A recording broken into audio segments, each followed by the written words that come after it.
Good evening, Forever family, and welcome back to Celebrate Recovery Crisis Response. I'm a grateful believer in Jesus Christ. I struggle with codependency, anger, and anxiety, and my name is Frankie.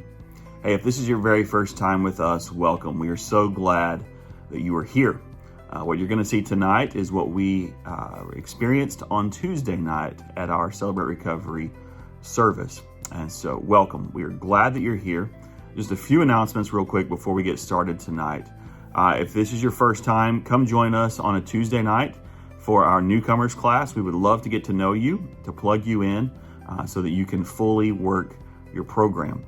Also, we are kicking off step studies. So if you're interested in those are not online step studies, those are in person.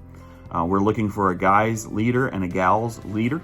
We already have participants ready that are wanting to be a part of those. So if you're willing to lead that, please let me know, frankie@communitychurch.com. Also, in January the 5th is our Year 11 kickoff. That will be in-house on Tuesday. That will not be recorded, so you will want to be there.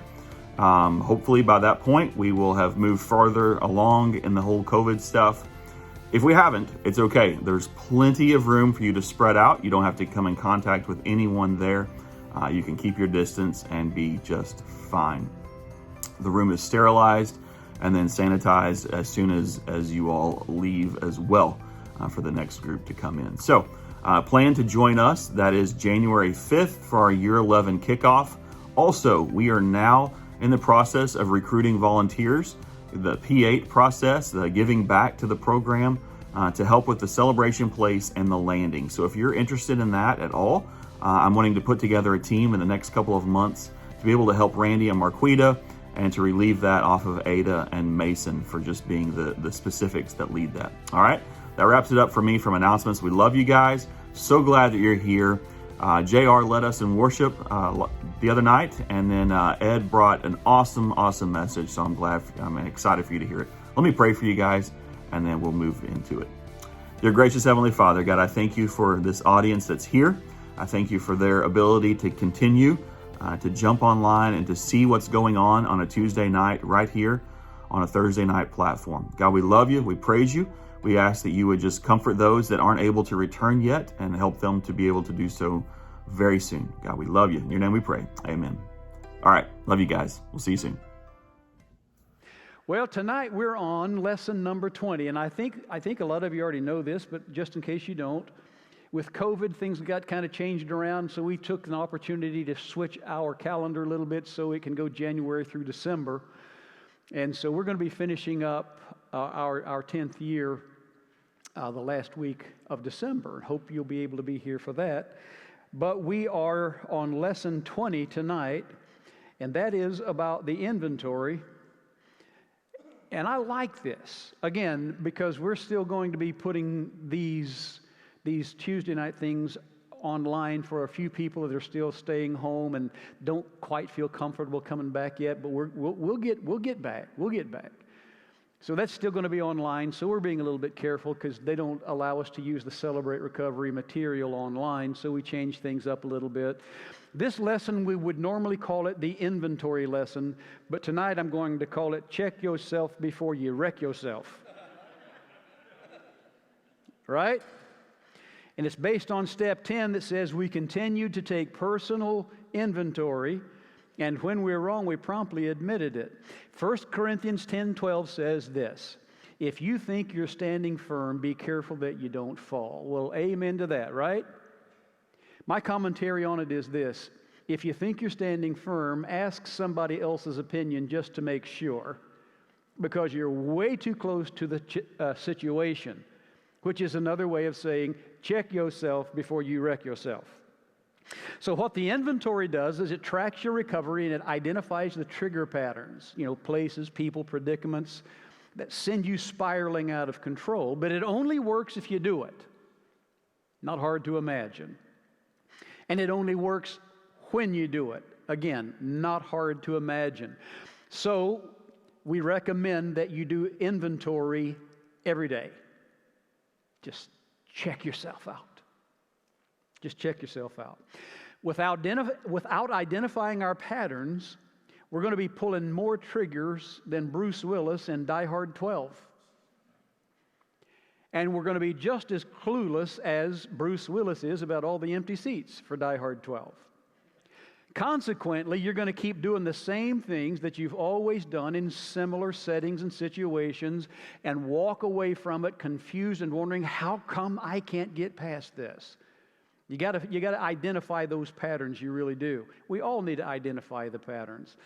So, if we don't identify the patterns, then we're going to be repeating the same lies and excuses that we've been telling others and ourselves for a lot of years. These types of lies and excuses. See if any of them sound familiar to you. Hey, it's not that bad. Sound familiar? How about this one? I can quit anytime I want to. How about this one? It's not my fault. How about this one? I'm not hurting anybody else. Or this one, no one understands me. Or this one, my addiction is worse than your issue. We're going to keep telling ourselves the lies, keep making the excuses that we've always made before, and in the meantime, nothing changes. That's the one thing that's not going to happen. We're not going to get better. Our situation is not going to improve. And your life won't change. Why? Because your life won't change until you change, right? And you won't change until you change something significant that you do every day. I want to repeat that. You won't change until you change something significant that you do every day. And of course, that puts you in the driver's seat of your own recovery.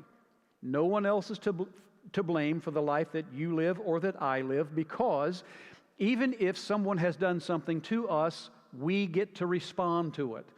And our response is more powerful than anything that's been done, because our response is our choice. We can't control what somebody else did. We can control what we're supposed to do. So, it's up to you. You have to do the work, but you don't have to do it alone. Now, when I was in college, like a lot of you, I had to read a lot of things that I didn't really want to read. And I had an English prof that was just a nut about Shakespeare. So he made us read a lot of Shakespeare stuff. And boy, you think I'm hard to understand. You should try him. But I do remember this, I remember this one part in Hamlet, where Polonius says to his son Laertes, I got to tell you something, son. And his son takes this big sigh, and he just can't stand it. It's another one of Dad's long-winded speeches. He should have listened to this one, because here's what he said. This above all, he's talking to his son, this above all, to thine own self be true, and it must follow as the night the day, thou canst not then be false to any man. If you and I ever get to the point where we're willing to be honest about ourselves to ourselves, that's automatically going to turn us into honest people to others. To thine own self be true. I love that. The 12 steps can lead you across thousands of miles of misery and failure. If you learn to take care of you, which you can do if you want to do, somewhere along the way you're going to discover two things. First, you're going to discover you're not the only person taking the journey that you're on. Second, you're going to discover to your delight along the way that you have become an honest person. And that's a great feeling, to know that you're not living a lie anymore. And people that get better have a lot of things in common. Among them are these. They take the journey seriously. They take coaching well. They know they're not alone, and so they don't let anyone else go alone. That's one of the strengths of a program like this. Now, in the event that you've crowned yourself Queen, I can do it all alone, or King, I'm all that and more, I want to let you in on a little secret about me.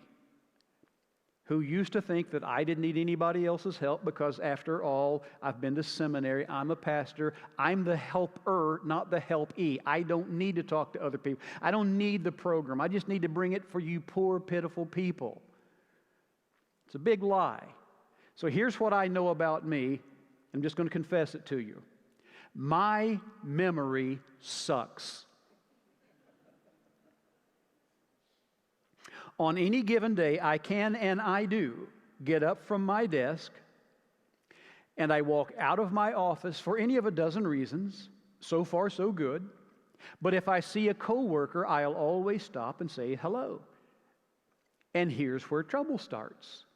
Because in the span of 10 seconds, I can forget why I'm even out there. 10 seconds, that's plenty. And I'll just kind of turn around and mumble and sigh and shuffle back to my desk and hope I'll remember it later. I can do that on any given day. Not a problem for me. And I mean, not that I forget some part of it. It's gone. It's like the hard drive has been wiped clean. 10 seconds, I can do that. I can go to the grocery store. Cher can say, hey, on your way home, can you pick up some milk and bread and bologna? Sure I can. I come home with chips, ice cream, and Cokes. If I don't write it down, you know why? Because the weakest ink is stronger than the best memory. Write it down. I can look up a local address on my iPhone, even make mental notes about the fastest route to get there, and by the time I get to my car and start the motor and find George Strait on the radio, I have to look at Map app again to find out which way to turn when I get to the end of the parking lot. That's not hard for me. And you say, well, yeah, Ed, but you're older than Moses. It's been this way since before that. My memory sucks. Say it with me. My memory sucks. Depending on your memory to get you where you want to go in recovery is a plan to fail. It is. Trust me. Every successful journey has a minimum of 2 coordinates that every person at least takes note of. One is your destination. You know where you want to go. The second is your current location. If you want to get someplace and you get a map and you find here's the place I want to go, you circle it. You have no idea how to get there if you don't know where you're starting from. You have to know where you are. You have to know where you want to go. Now, the other part is you have to know a whole lot that takes place between that. Now, in our day and age, we have the GPS and we have these things on our cars and our phones, and we can plug in a trip and it'll tell us here's how far it is to the next place that you've got on your list, and here's how fast you're going down the interstate right now, and here's where the next gas station is. It's a great thing. Well, recovery is like that to you and me. Recovery gives us all the information we need to make a safe journey. But we have to record it. We have to write it. We have to look at it. We can't just take it for granted that we know how to get from point A to point B without following the directions. And that's what the 12 steps are. Without knowing where we are and where we want to go, it's meaningless meandering. So, the 12 steps provide that for you and me. The hardest step is the first step, just getting started. It isn't hard to get started, it's just hard to start. Because no one wants to think they really need to do it. Now, I've been teaching these lessons for all of these 10 years. And every year, I try hard to convince people that you are not the exception to the rule. You need to write stuff down. You need to keep a journal. You need to start tracking yourself. You need to take this inventory thing seriously. You know why? Because you need to check yourself or you're going to wreck yourself. You know what else you're going to do? You're going to wreck somebody else. Hardly any of the wrecks that we have are just us. It always involves somebody else. We need to write it down. Writing things down, you and I both know that's not hard either. So what's hard about it? It's just deciding to write it down. That's the hard part, just to decide to do it. So I've made this decision, made it years ago. If it's important, I write it down. I do. I just write it down. Otherwise, I'll forget it. I write down things that are important. On my calendar, on my computer, I've got birth dates and anniversaries of all my family members, at least the ones I like. I've got that all written down. I have things written on my calendar about meet Stinky for lunch, or go with Lefty to a ball game. If it's important to me, I write it down, because if I write it down, I know I'm not going to forget it. And we can do a thing now with cell phones and iPads and all that. You can just tell it to remind you. You can set a reminder. I know this because I've done it. Just set a reminder. Remind me, hey Siri, remind me tomorrow to take an inventory. And she will.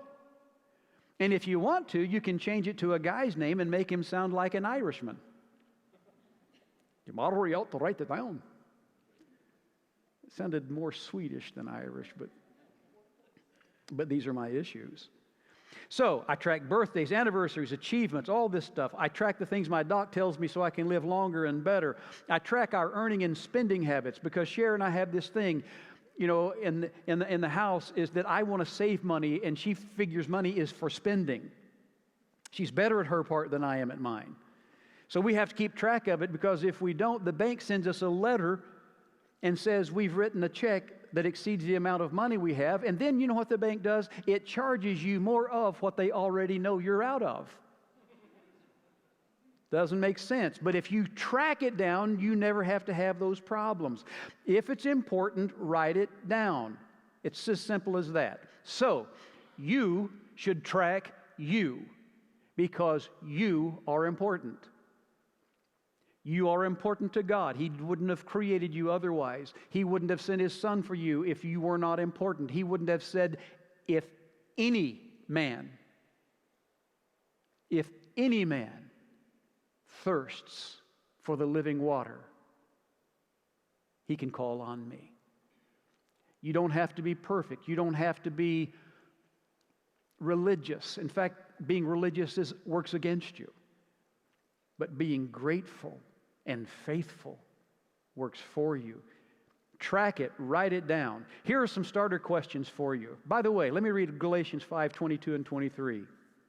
The fruit of the Spirit is love, joy, peace, patience, kindness, goodness, faithfulness, gentleness, and self-control. Self-control is huge for me.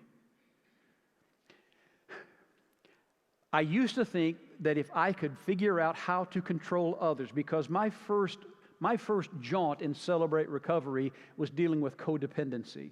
And if you don't know what codependency is, that's where people dance this little dysfunctional dance where, let's say, a person, I would be the person A, and person B are in a relationship, and let's say that's my wife.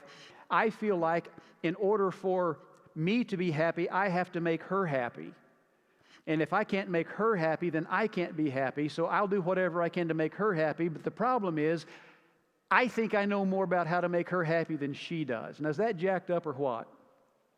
And so you just do this for years and years and years until finally she puts hands on her hips and she says, okay, you know what? I'm done with this. And of course I say, what? Me? It's a nasty, nasty thing. But I've dealt with it, because I really used to feel this way, that, you know, I could control her happiness. I can control my entire family's happiness if I can just get everybody to do what I need them to do. If I can, and you try to control all of that, well, then it dawns on you that the only person in the entire world that you can really control is you. That's it. And guess what? It's the only person you're supposed to control. You cannot control another human being. You just can't. Not even your own kids. Now, you can, to a degree, force compliance when they're small enough, but you can't make them want to do it. Only the love of God could do that. J.R. in that song tonight, he said, it's just grace is the only thing that's ever really made me want to change. And that's true, isn't it? So self-control is very important. Now, here's some starter questions to learn something about self-control. We start asking ourselves these kinds of questions. Today, did I behave kindly toward other people with my words and actions? And get very specific about it. Somebody you work with, somebody you have a disagreement with. Did I handle that disagreement well? Did I say something I shouldn't have said? Was I snarky? Did I say anything that I need to apologize for? That's what we're talking about as an inventory thing. Was I unkind today? Again, to whom was I unkind today? Well, somebody went past me, they got a little bit close, and our side view mirrors only missed hitting each other by about 6 inches, and so I yelled at them, tooted the horn, and cussed them out. Well, there might be some room to improve your actions on that sort of thing. Just write it all down. Have I intentionally enjoyed life today? Did I develop and maintain a good attitude, an attitude of gratitude?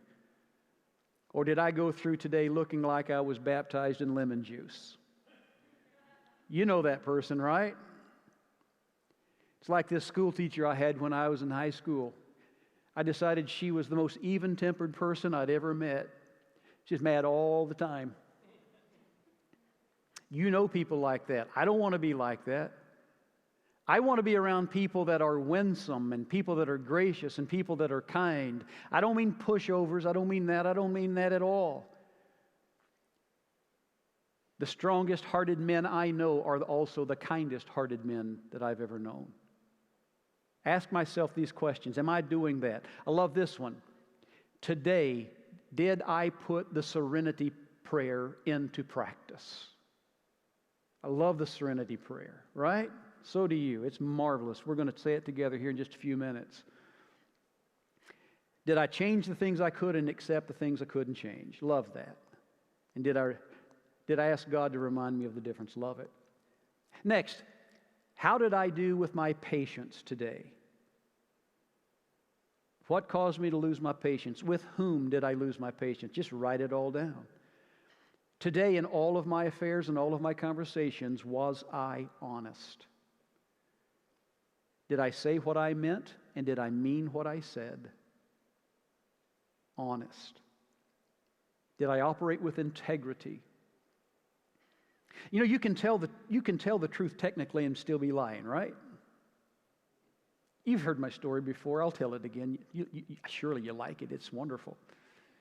But my friend Cal, he's in seminary, and he's got a big test coming up the next day. And he says to Barbara, "Hey, Barb, I want you to call my prof and tell him that I'm sick."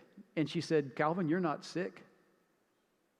And he was sitting at their little dining table there in the dorm. And they were eating fish sticks. You know what fish sticks are? They're awful little things, but every college kid's eaten a ton of them. So they're having fish sticks. And he reaches over and he grabs his plate and he throws the fish sticks up like that. He says, "Well, will you at least call him and tell him I just threw up dinner?" Technically, it's the truth, but it's a lie. So, have I been honest today? I don't imply what I don't mean. Big stuff. Did I allow anger to direct my thoughts or behaviors today? Did I throw self-pity parties today? Big things. So here's the thing. How are we going to know that stuff and remember that stuff and start to develop the ability to see some patterns of it? How do we see those patterns if we don't write stuff down? We're not going to be able to do it very well. Might be able to do it a little bit, but you can't do it nearly as well. Write stuff down. You know what that means, right? Check yourself so you don't wreck yourself. Why? Because my memory sucks. If I don't write it down, I'm going to lose track of it. Step 10 equals self-control. It's how we live honestly instead of in denial. It continues to remind us to be authentic in our efforts to amend our past. It teaches us to believe what's true and to stop believing what isn't true about life in general, about our own past and our ability to make informed choices so we can get past our past. We can choose and act and react to life positively and constructively if we choose to, but only if we choose to. So self-control equals personal growth, and personal growth equals emotional stability. Rather than try to control everyone and everything else, which is a perfect definition of a life that's spinning out of control, we learn to focus on self-control. And that's when I can't gradually becomes I can. And what you couldn't do before, in spite of your earnest effort, you now can do. You stop doing the same thing the same way and expecting different results, and you've started choosing to do things differently, and finally your results are getting better. Not perfect, but it does get better a little bit at a time, and then over a course of a longer time, you can see some big differences. And that's the way this works. You can do everything you need to do in order to live a happy life, always by living life one day at a time on life's own terms, and always with the help, support, and accountability of your friends. If you want your life to change, then do this. Matthew 22, verses 37 and following. Love the Lord your God with all of your heart, soul, and mind. Now, don't get bogged down here in technicalities. You know, when we were seminary guys, we'd read a thing like that and we'd stop and say, wait a minute now, what's the difference? I think I'd loved him with my heart, but I'm not sure about the soul part. What's the difference? There is no difference. This is a Hebraism. It's just three different ways of saying the same thing to emphasize the point. So what he's saying is love God with all of who you are. Just put it all out there. No difference. They all mean the same things. So do that. Just put it all out there. Because this is what God wants from you and what God wants from me. He wants us to love Him with all of the heart, the soul, and the mind. He says, this is the first and greatest commandment, and the second's like it. Love your neighbor as yourself. Now listen to this. All the law and prophets hang on these two commandments. Wait a minute. What?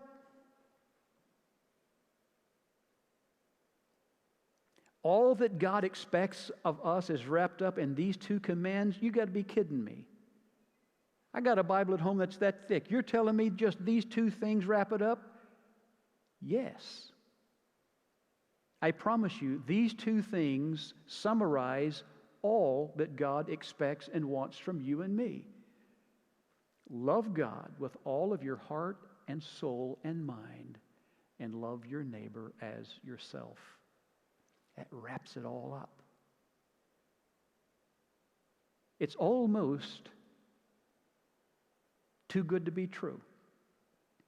But these are the most transformational parts of our faith. It reminds us that we are living life based on a relationship with a God that loves us, that can be loved by us, and desires to bring joy and happiness to us, creating within us what we can't create on our own, causing us then to have the desire to share that with somebody else. And you know what? Life doesn't get any better than that. To have life and to share life just doesn't get any better. I'm not kidding. That's it. So it's like this. Today, no shenanigans. Am I operating in this relationship with God based on love? I was speaking in our campus in Van Buren this Sunday, and I made this observation to them over there. In the atmosphere of love, rules are not necessary. Do you buy that? If I love somebody, no one has to tell me to treat them nicely. If I love someone, no one has to tell me to do what I can within reason to become a part of their life that brings joy to them. I can't bring joy to them. Only God can do that, but I can be a part of that. I can celebrate their life with them. I can be a good friend to them. In the atmosphere of love, I don't need rules. Now, I may run up against a problem I don't know how to handle, and I need help with that. No doubt about it. But no one has to tell me, no one has to remind me to give it my heart and my soul and my all when that relationship is based on love. And to the best of my understanding, that's what it means for a human like us to love God, is that we respond back to Him in ways that love would dictate. And if you want to know what those ways are, read 1 Corinthians 13. I call it the love test. I take it about once a month. I just open up 1 Corinthians 13 and I start moving through there. And man, am I doing that? Am I doing that? Am I doing that? Am I demanding my own way? Am I haughty? Am I proud? Look, this will change your life. And then to recognize that this is the relationship you have with God is fully transformational. It will transform your entire life, but only if you do it. And you can do it much better, my sweet friends, if you continue to take this type of an inventory on a regular basis. It will transform you if you do it. If you don't, it won't. James 1:22 says, "Don't merely listen to the word and deceive yourselves, but do what it says." So, here's my recommendation to you, and it's worth remembering, I think. Take your inventory on 3 levels. The first one is an ongoing inventory. Throughout the day, as soon as you recognize some failure, some breach, some red flag, write it down. Just write it down. You may not have time to deal with it right then. Just write it down. Why wait? Just write it down. That helps you keep your amends list short. You deal with it when it happens. Do it promptly. So you do this ongoing. You just do it throughout the day. But then you do also this daily inventory where you track those activities. You summarize, again, the Clint Eastwood effect. You summarize the good and the bad and the ugly about your day. And you keep that thing balanced. I don't know how that's possible if you don't write it down. And then you promptly admit it and you make amends as quickly as you can. And then you do this periodic or this quarterly review where you read through the past quarter, and that's where you can start seeing these patterns develop. You know, on the payday here, where I've got to put all of these numbers together for the boss, I notice that I'm particularly grumpy on that day, and that's where the kids don't want to be around me. Track those things. I got a friend that's in recovery these days, and I talked to him for a long time about being in recovery. Let me tell you what he said. The first time I mentioned it to him, he said this. He said, "I don't need that crap." He said, "I'm not the kind that's going to go sit in a little circle and bitch about my problems." Well, now he's leading a group. He's leading a group, and his life has turned 180 degrees around. He's begun making amends. I've seen him do it with my own eyes. I've heard him do it with my own ears. I watched this man cry salty tears as he apologized one night to his sister for something he said that he should not have said. He's taking inventory. He's keeping track of things. He's making amends. You know what else he does? He writes it down. He keeps track of it that way. This is your strategy. Work your plan and plan your work, or it's not going to work. Why? Because plans don't work, people work. But not to plan is to plan not to. I hope you're planning to succeed. I hope you will take some of this to heart. I hope you will, in fact, trust that you are worth enough to keep track of. And since you are the only one you can control, and since no one else can or will control you, it's up to you. And the best way to do that is to take notes of what's going on so you can track your own behaviors. And you really will start to see them. When this happens, I have a tendency to do X, Y, or Z. And when that happens, I have the tendency to do A, B, or C. When I'm in a certain mood or whatever, this is when I'm most likely to say or do things that otherwise I shouldn't say. And you can just start tracking your behavior, and you can do better. But not if you don't write it down. It'll be a mystery to you until the day you die. So, my friends, check yourself so you don't wreck yourself. Hear, hear?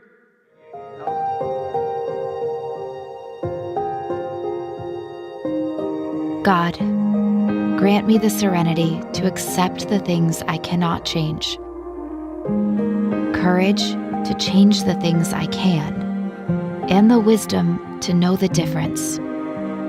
Living one day at a time, enjoying one moment at a time, accepting hardship as the pathway to peace, taking as Jesus did, this sinful world as it is, not as I would have it. Trusting that He will make all things right if I surrender to His will, that I may be reasonably happy in this life and supremely happy with Him forever in the next. Amen.